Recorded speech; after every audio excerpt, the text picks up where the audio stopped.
반갑습니다. 한 주간 잘 지내셨습니까? 네. 모르겠어요. 지난 밤은 약간 진짜 폭염이 이제 꺾이려고 하나? 뭐 약간 그런 기분이 드는, 뭐 선선한 건 아니지만 그렇게 푹푹 찌는 열대야는 아닌 것 같습니다. 이제 뭐 시간이 지나니까 짧디 짧은 이제 가을이 다가오는 것 같습니다. 모두 건강 유의하시기 바랍니다. 코로나도 또 이렇게 다시 유행한다고 하는데요. 오늘 우리 함께 보실 이 말씀은 말씀이 이루어지는 삶을 살라라는 제목입니다. 우리가 이제 예수님의 공생의 그 3년여의 시간을 순서대로 지금 그 행적을 쫓아가고 있는데 오늘 17번째 시간입니다. 뭐 조금 시차가 다를 수는 있고 복음서를 왔다 갔다 하니까 뭐 헷갈릴 수 있지만 어디를 보느냐와 상관. 오늘 본문 같은 경우도 마태복음에도 나오거든요. 또 이 내용이 누가복음에도 나오고 뭐 다 살펴볼 수는 없지만 그 중에서 우리가 눈여겨볼 만한 본문을 택해서 보는 것이기 때문에 예수님이 이런 생애를 사셨구나. 특히 오늘 우리가 읽은 이 본문의 시점은 이제 예루살렘으로 들어가기 직전 벳바게와 베단이라는 동네에 이르렀을 때예요. 그럼 이때가 언제쯤이냐? 예수님이 십자가를 지시기 일주일 전이에요. 그러니까 예수님의 3년 내지 3년 반의 그 공생의 기간 동안 마지막 일주일이 이제 시작되는 날입니다. 그래서 이 벳바게와 베다니에서 예루살렘으로 오늘 뭐 한 번 들어가는 게 아니라 들락날락 하시거든요.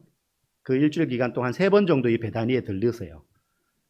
그러고 난 다음에 십자가에 예루살렘에서 붙잡혀서 십자가에 돌아가시는 것입니다. 근데 제자들에게 오늘 예수님께서 아직 베다니 마을 안에 들어간 건 아니에요. 입구라고 생각하시면 됩니다. 그냥 들어가시면 되는데 그 앞에 서서 제자들에게 들어가서 너네가 먼저 나귀 새끼를 좀 끌고 와라. 조금 이상하죠. 예수님 그냥 들어가셔서 나귀 새끼 꼭 타야 된다면 타도 되는데 들어가다가 말고 제자들을 보내는 거예요. 야, 너 동네 안에 들어가서 나귀 새끼를 끌고 와라. 그리고 그 나귀 새끼를 끌고 온 그걸 타고 예루살렘 베다니를 지나서 예루살렘에도 이제 들어갑니다. 들어가는데 사람들이 어떻게 합니까?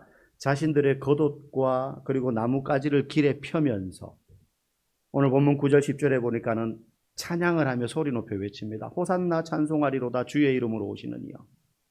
찬송하리로다 오는 우리 조상 다윗의 나라여. 가장 높은 곳에서 호산나 하리로다. 호산나는 우리를 구원하소서 이런 뜻이거든요. 예수님을 향하여서 나귀 새끼 타고 들어오는 예수님을 향해서 자기들의 옷을 펴고 나뭇가지를 펴면서 마치 왕이 들어오는 그 레드카펫처럼 그런 식으로 옷과 나뭇가지를 다른 복음서에 보면 종려나무 가지를 막 흔들었다. 그러면서 왕의 귀한 입성처럼 막 환영하는 장면이 오늘 본문의 내용입니다. 자, 예수님은 예루살렘으로 들어가기에 앞서서 벳바게와 베단이 이렇게 같이 나오는데 동네, 그러니까 따로따로입니다. 근데 거의 붙어 있어요. 베다니가 조금 더 예루살렘에 가까워요. 그런데 예로부터 예루살렘으로 들어가려면 이 동네를 지나쳐서 가야 돼요.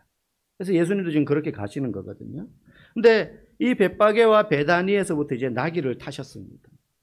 마을 어귀에 이르렀을 때 아까도 말씀드린 것처럼 본인이 들어가서 굳이 나귀를 타셔야 된다면 가서 나귀 타면 되잖아요. 나귀 새끼. 근데 자기는 안 들어가고 제자들 보고 명령해서 나귀 새끼를 끌고 오라는 거예요. 의도가 있는 거죠. 자연스럽지 않잖아요.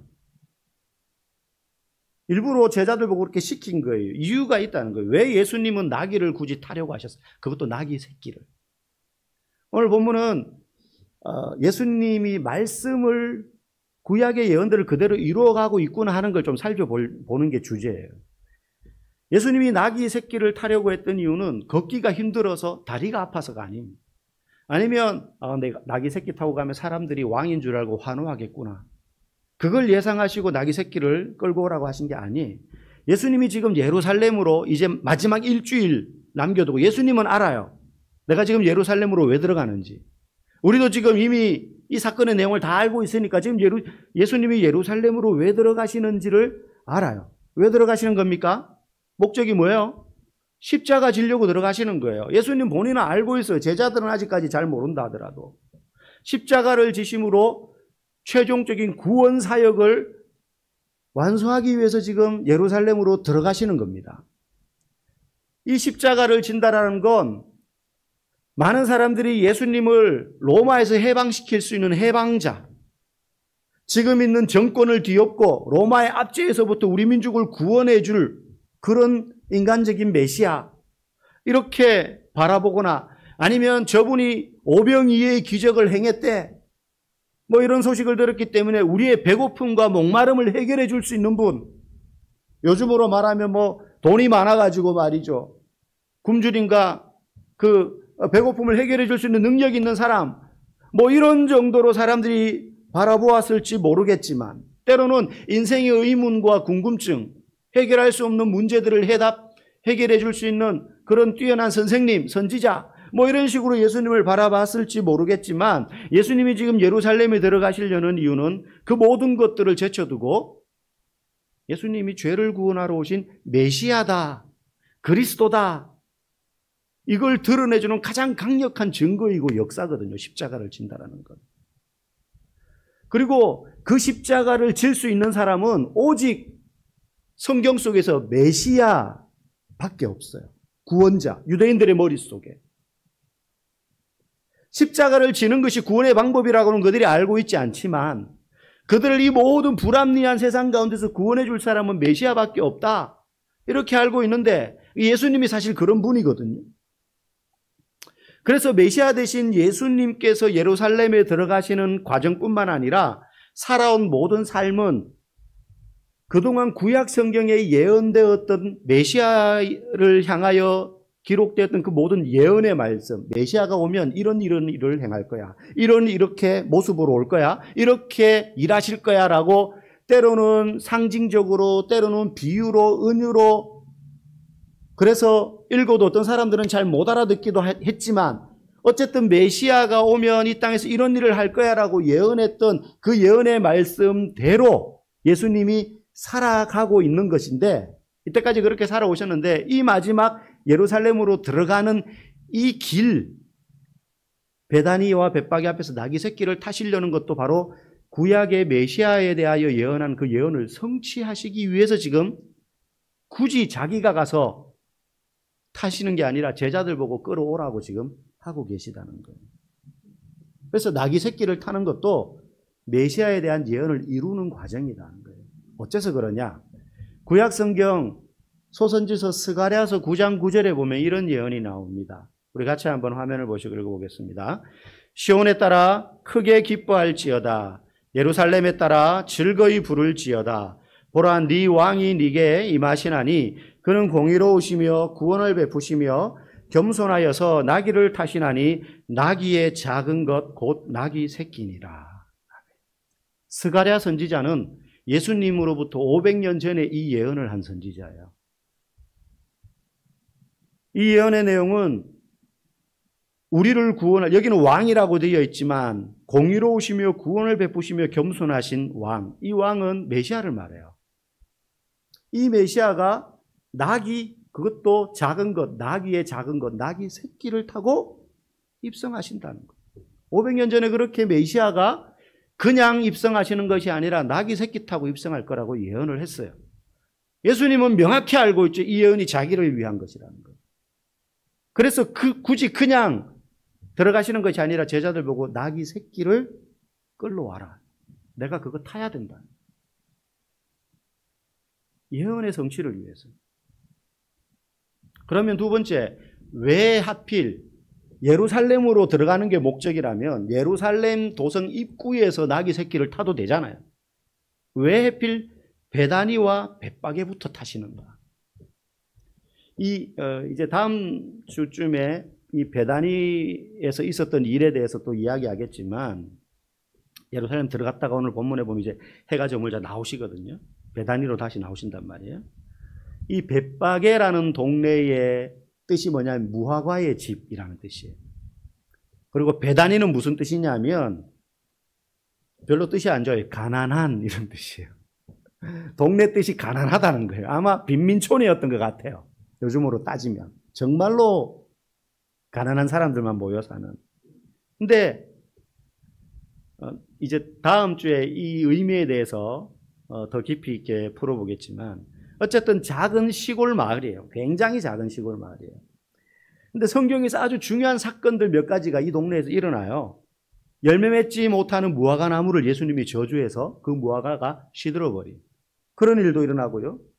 그리고 여인이 예수님의 머리에 발에 향유를 붓고 그 발등에 입을 맞추는 일도 이 베다니에서 일어나요.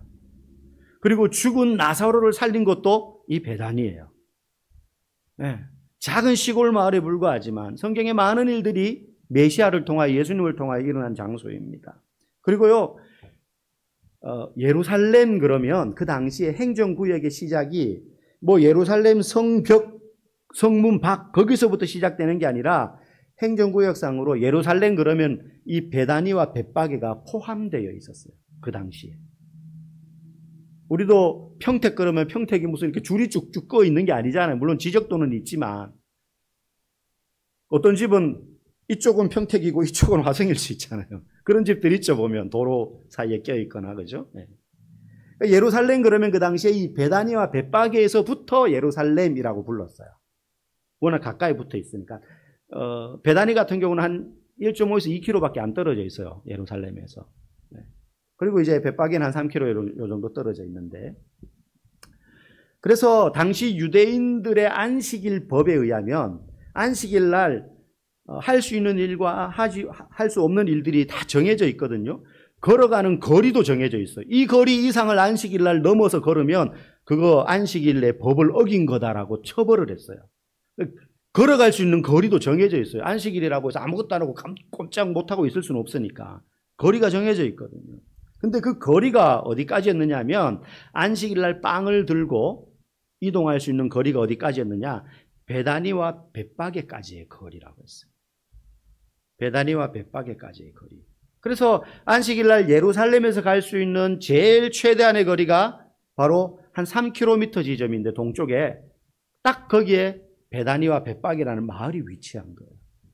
예수님 그걸 정확하게 알고 계셨죠. 그래서 메시아의 입성을 이루기 위해서 이 벳바게와 베다니 동네에 들어가지 않고 그 앞에 서서 나귀를 타시는 거예요. 나귀를 타시는 거예요. 당시 유대인들은 메시아가 예루살렘에 입성할 때 나귀 새끼를 타고 들어와야 된다는 걸 다 알고 있었어요. 메시아에 대한 예언이 그렇다는 걸. 그래서 예수님의 요청에 제자들은 아무도 왜라고 반문하지 않고 가서 순종하고 끌고 왔던 거예요. 그리고 사람들도 나귀 새끼 타고 예수님이 들어오시니까 이미 그 예수님에 대한 여러 가지 소문을 듣고 저분이 심상치 않은 분이야. 저분이 뭔가 우리 민족을 위해서 대단한 일을 할 수 있을 만한 힘이 있고 능력이 있는 것 같아. 그렇게 기대하는 것들이 있었기 때문에 그 예수님이 나귀 새끼를 타고 예루살렘으로 입성하자 뭘 연상합니까? 구약에 예언되었던 왕의 입성. 그러니까 옷을 깔고 종려나무 가지를 흔들고 나무 가지를 깔고 흔들면서 호산나 호산나 다윗의 자손이여 우리를 구원하소서. 물론 그 구원이 예수님이 의미하는 하셔야 되는 그 구원과는 다르지만 그럼에도 불구하고 이들은 구약의 그 예언의 말씀, 메시아에 대한 예언의 말씀을 알고 있었기 때문에 예수님의 그 모습을 보고 환영하는 거예요, 지금. 그러면 왜 하필 나귀 새끼를 타셔야 되었을까? 그냥 나귀가 아니라, 물론 스가랴서에 나귀 새끼를 탈 거다라고 예언되어 있기도 했지만 메시아로서 입성한다면 뭐 말을 탈 수도 있는 것 아니겠습니까? 뭔가 좀 볼품이 있잖아요, 나귀보다는. 근데 예수님은 나귀가 아니라 새끼를 타셨어요. 사실 이건 뭐 1차적으로 표면적으로 설명하면 말은 이스라엘의 그 토종 동물이 아닙니다. 원래 말은 이스라엘에서 나지 않아요. 다 수입해 왔어요. 우리도 옛날에 조선시대 때 말은 어디서 수입해 왔습니까? 제주도. 지금은 제주도가 당연히 우리나라지만 그 당시에 제주도는 탐나국이라 그래가지고 거의 다른 나라 취급받던 고대에는. 그래서 우리나라에서도 말은 원래 그렇게 나지 않았었어요. 삽살개 이런 게 이제 진돗개 이런 게 토종 가축인 것처럼. 말도 그랬어요. 애굽 이런 데서 수입해 왔거든요. 근데 나귀는 토종 동물이에요. 이스라엘의 토종 동물이에요. 그래서 이스라엘의 왕은 말이 아니라 나귀를 타요. 뿐만 아니라 성경을 보면 아브라함도 나귀를 탔고요. 야곱의 12아들도 나귀를 탔다는 장면이 나오고 모세도 나귀를 탔습니다. 근데 더 중요한 이유가 있어요. 왜 예수님이 나귀 새끼를 타셨나? 이게 핵심이에요. 사실 나귀는 이스라엘 사람들에게는 굉장히 좀 특별한 짐승이에요. 나귀가 귀해서가 아닙니다. 여러분, 나귀는 구약의 율법에 부정한 짐승이에요. 말과에 속하지만, 말하고 비슷하게 생겼지만 말처럼 굽도 갈라지지 않았고, 말은 굽이 갈라져 있잖아요. 굽이 갈라지지 않은 짐승은 부정하거든요. 먹을 수 없어요. 가까이 하면 안 돼요. 그리고 말은 되새김질을 하지만 나귀는 되새김질을 못해요. 부정한 짐승이에요. 율법의 규례로 따지면. 그런데 부정한 짐승임에도 불구하고 이스라엘 백성들은 나귀를 가까이 두고 가축으로 유용하게 사용했어요. 원래 율법대로 따지면 그렇게 하면 안 돼요. 나귀를 가까이 하면 안 돼요. 근처에도 두면 안 돼요. 그래서 실생활에 유용한 짐승으로 사용하고는 쉽지만 율법의 규정으로 말하면 부정한 짐승이기 때문에, 그럼에도 불구하고 이 나귀가 필요하고 사용해야 되니까 어떻게 율법에서 나귀에 대해서 명했느냐 하면, 나귀를 쓰려면 대속의 제사를 지내라. 부정하니까 정결하게 하고 깨끗하게 하는 제사의 과정을 거치고 난 다음에 나귀를 써라. 이렇게 율법에 별도로 명했어요. 그럼 대속의 제사를 지내기 위해서 어떻게 해야 되느냐? 출애굽기 13장 13절 말씀, 이런 말씀이 나옵니다. 읽어봅시다. 나귀의 첫 새끼는 다 어린 양으로 대속할 것이요, 그렇게 아니하려면 그 목을 꺾을 것이며 너의 아들 중 모든 장자된 자는 다 대속할지니라.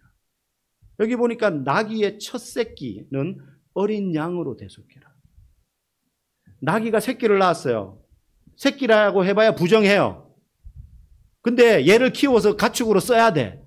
그럼 대신 뭘 잡으라는 거예요? 어린 양. 양을 대신 죽여라. 그러면 나귀 새끼의 부정함이 있어요. 근데 만약에 어린 양이 아까워서 잡지 않을 거면 이 나귀 새끼의 목을 꺾어서 죽여라. 그렇게 하지 않으면 네 아들 중에 장자가 그렇게 죽을 거다. 나귀 새끼를 정결하게 하는 것과 장자가 죽지 않고 사는 것이 연결되어 있는 거예요. 그렇게 되려면 어린 양이 대신 대속해야 돼요.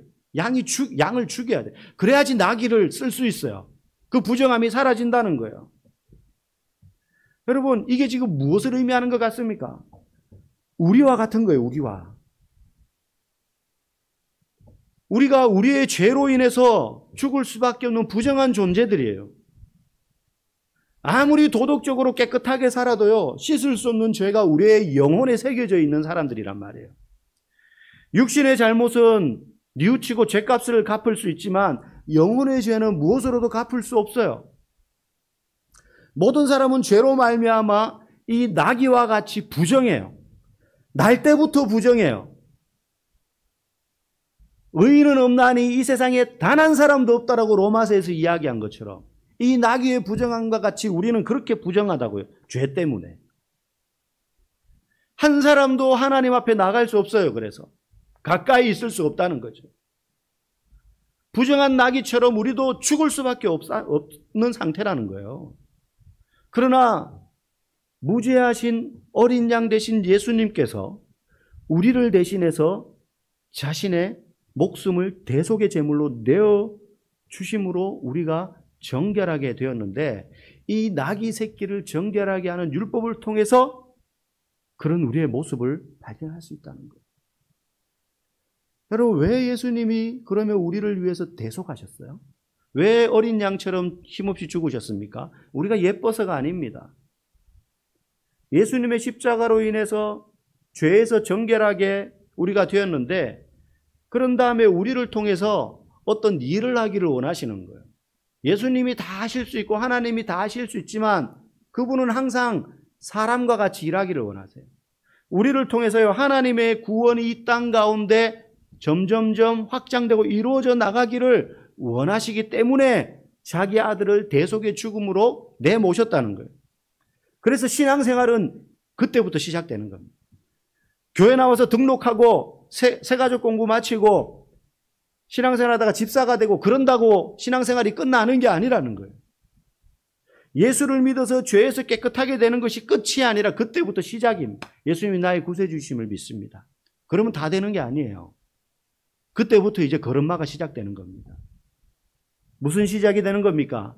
예수님이 십자가를 통해 우리를 구원하신 그 삶이 말씀을 이뤄내는 삶, 오늘 본문에 살펴본 것처럼 나귀 새끼를 타신 것, 예루살렘에 들어가기 전에 기다리신 것, 그 모든 것이 구약의 말씀을 이루어내는 삶을 사셨던 거예요. 그것처럼 오늘 그 예수님이 어린 양 되셔서 십자가의 죽으심으로 우리를 구원하여 주신 이유도 우리로 하여금 하나님의 말씀이 이루어지는 삶을 살아내라는 거예요.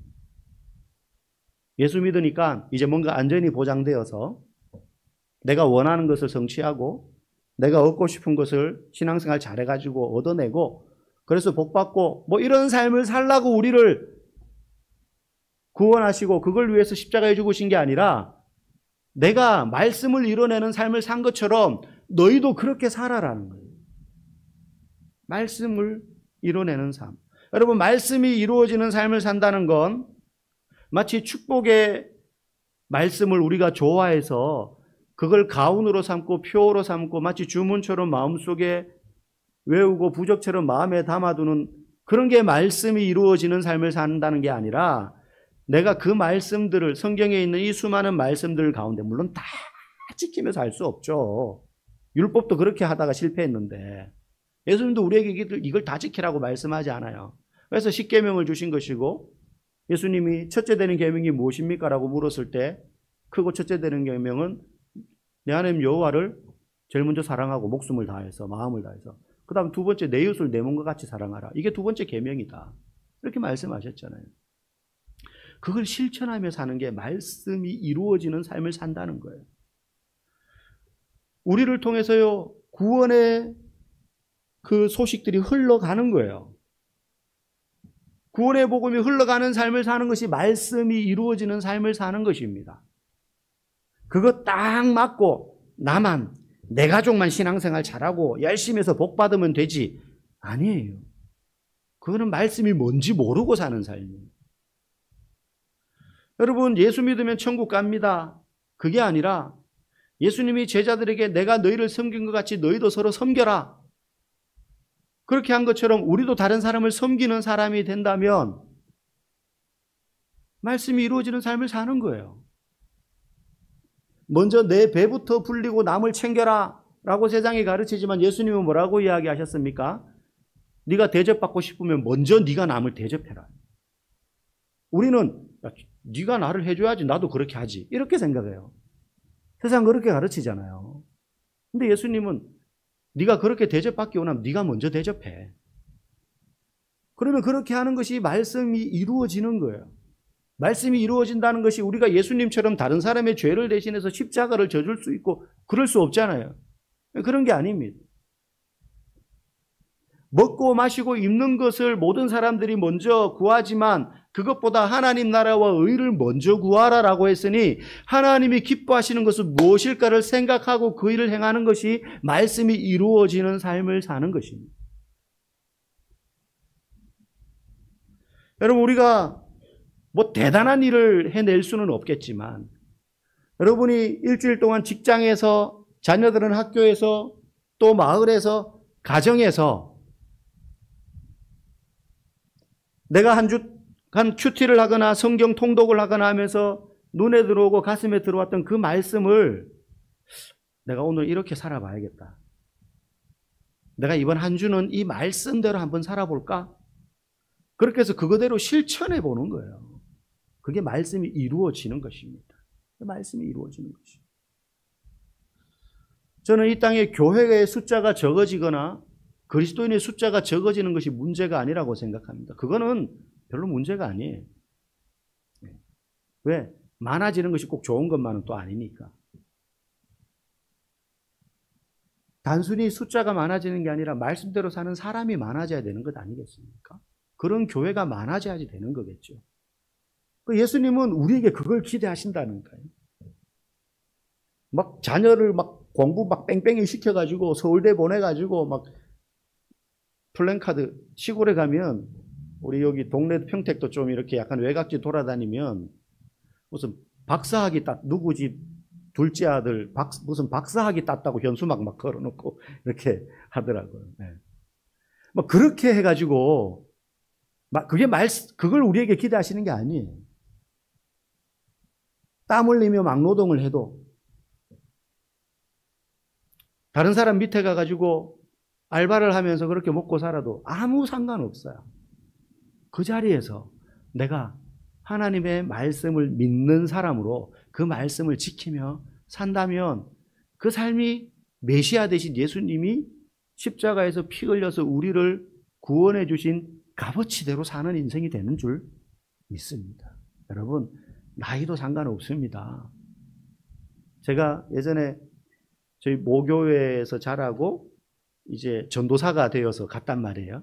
그래서 처음에는 소년부 5, 6학년 애들을 가르치다가 중등부 애들을 이렇게 가르쳤어요. 근데 그 교회에요.